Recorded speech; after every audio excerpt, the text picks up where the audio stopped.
कभी इस बात पर मतलब गौर किया है कि ये अपना दिमाग ये कभी रुकता ही नहीं है? जब शांति चाहिए होती है ना, तब भी ख्याल दौड़ते रहते हैं। पुरानी बातें या फिर कल क्या होगा? कई बार तो सच में ऐसा लगता है कि ये दिमाग दोस्त नहीं बल्कि एक एक जेल बन गया है ना? हाँ, बिल्कुल।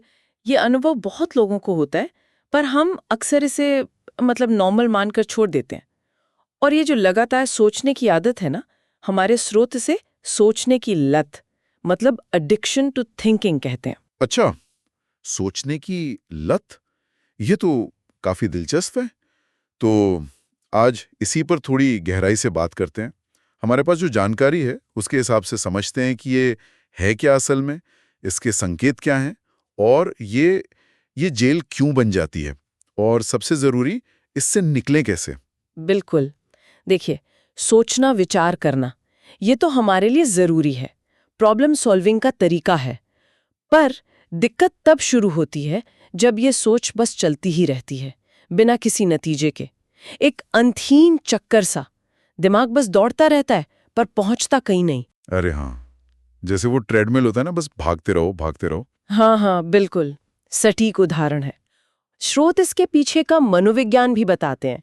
जब हम किसी प्रॉब्लम के बारे में सोचते हैं ना लगातार, तो ब्रेन को एक झूठा एहसास होता है कि वो कुछ कर रहा है। इससे थोड़ी देर के लिए शायद डोपामाइन जैसा कुछ रिलीज होता है, एक रिवॉर्ड जैसा। अच्छा। पर जब हल नहीं मिलता, तो दिमाग और ज्यादा सोचता है उसी रिवॉर्ड के लिए। और यहीं से वो लत वाला पैटर्न शुरू हो जाता है। सोचने की तलब, भले ही उससे कुछ हासिल ना हो रहा हो। समझ गया। तो ये एक तरह का मतलब न्यूरोकेमिकल फंदा भी है। हाँ और रोज की जिंदगी में से कैसे पहचाने? कुछ साफ संकेत हैं? हाँ, स्रोत कुछ क्लियर साइंस बताते हैं।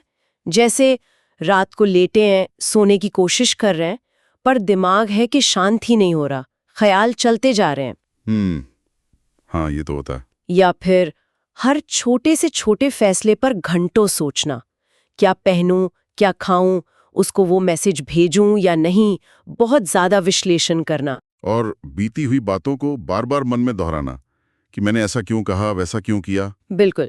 और वो वाली फीलिंग कि बिना कोई भारी काम किए भी दिमाग एकदम थक गया है। हाँ, मानसिक थकान जिसे कहते हैं। हाँ, वो भी एक बड़ा संकेत है। और जब ये आदत बहुत बढ़ जाती है ना, तब समझ आता है कि स्रोत इसे जेल क्यों कह रहे हैं। होता क्या है कि हम असलियत से, मतलब रियलिटी से कटने लगते हैं। अच्छा, कैसे? हमारे जो विचार है ना, हम उन्हीं को सच मान लेते हैं, चाहे वो कितने भी नेगेटिव हों या इलॉजिकल हों। हम अपनी ही सोच की दुनिया में फंस जाते हैं।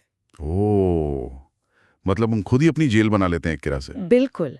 स्रोत यही बताते हैं कि ये हालत हमें प्रेजेंट मोमेंट से पूरी तरह दूर कर देती है। दिमाग या तो पास्ट के पछतावों में घूमता रहता है, या फिर फ्यूचर की चिंताओं में। जो अभी का पल है, उसकी शांति, उसका मजा सब खत्म। और रचनात्मकता का क्या? क्रिएटिविटी पर भी असर पड़ता होगा। दिमाग सिर्फ प्रॉब्लम और डर पर ही अटका रहेगा, तो नए आइडियाज कहाँ से आएंगे? समाधान कैसे सूझेगा? क्रिएटिविटी के लिए तो दिमाग का शांत और खुला होना जरूरी है ना। सही कहा। ये तो वाकई एक जेल ही है जिसमें हम खुद को कैद कर लेते हैं। पर अच्छी बात यह है कि स्रोत इससे निकलने के रास्ते भी बताते हैं। तो आज़ादी का प्लान क्या है? सबसे पहला और मेरे ख्याल से सबसे जरूरी कदम है जागरूकता, अवेयरनेस। बस अपने विचारों को देखना, बिना जज किए। जैसे जैसे आप ट्रैफिक देख रहे हो, ये नोटिस करना कि हाँ, अभी मैं बहुत ज्यादा सोच रही हूँ। सिर्फ देखना, उन्हें रोकने या बदलने की कोशिश नहीं करनी। शुरुआत में बस देखना, पहचानना। क्योंकि जब तक पता ही नहीं चलेगा कि प्रॉब्लम है, तब तक हल कैसे निकालेंगे? जागरूकता ही पहला स्विच है। इसके बाद स्रोत एक तरीका बताते हैं, शेड्यूल्ड थिंकिंग। शेड्यूल्ड थिंकिंग मतलब सोचने का टाइम टेबल? हाँ, कुछ वैसा ही। दिन में एक टाइम फिक्स कर लें, मान लीजिए 15-20 मिनट, सिर्फ चिंता करने या सोचने के लिए। फिर जब बाकी दिन में फालतू विचार आए, तो खुद को याद दिलाएं कि उनके लिए टाइम फिक्स है, अभी नहीं। ये तो बड़ा प्रैक्टिकल लग रहा है, दिमाग को ट्रेन करने जैसा। और मेडिटेशन या माइंडफुलनेस, उसका क्या रोल है? बहुत अहम रोल है। रोज अगर बस 10 मिनट भी अपनी सांस पर ध्यान लगाए ना, तो धीरे धीरे विचारों के शोर से थोड़ी दूरी बनने लगती है। आप सीखते हैं कि विचार आते हैं, जाते हैं। आप वो विचार नहीं है, उन्हें पकड़ कर रखने की जरूरत नहीं है।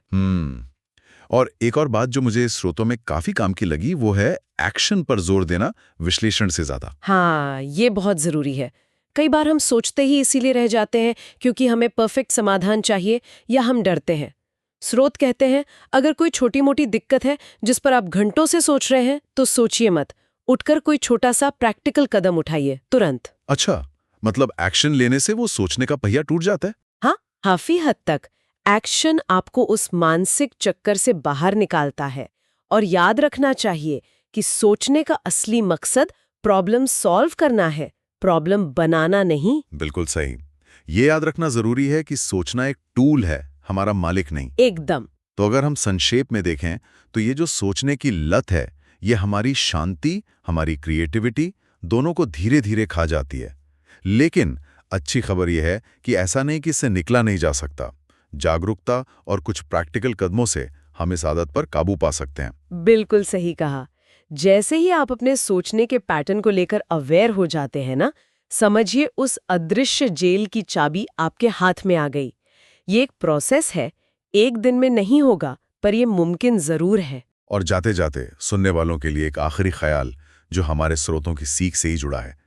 देखिए, दिमाग बहुत ताकतवर है, इसमें कोई शक नहीं, पर इसे खुद पर हावी मत होने दीजिए। इसे समझिए, इसे ट्रेन कीजिए और उस मानसिक जेल से बाहर निकलिए जिसे शायद अनजाने में आपने ही बनाया है। इस पर जरूर सोचिएगा, लेकिन हाँ, सही समय पर।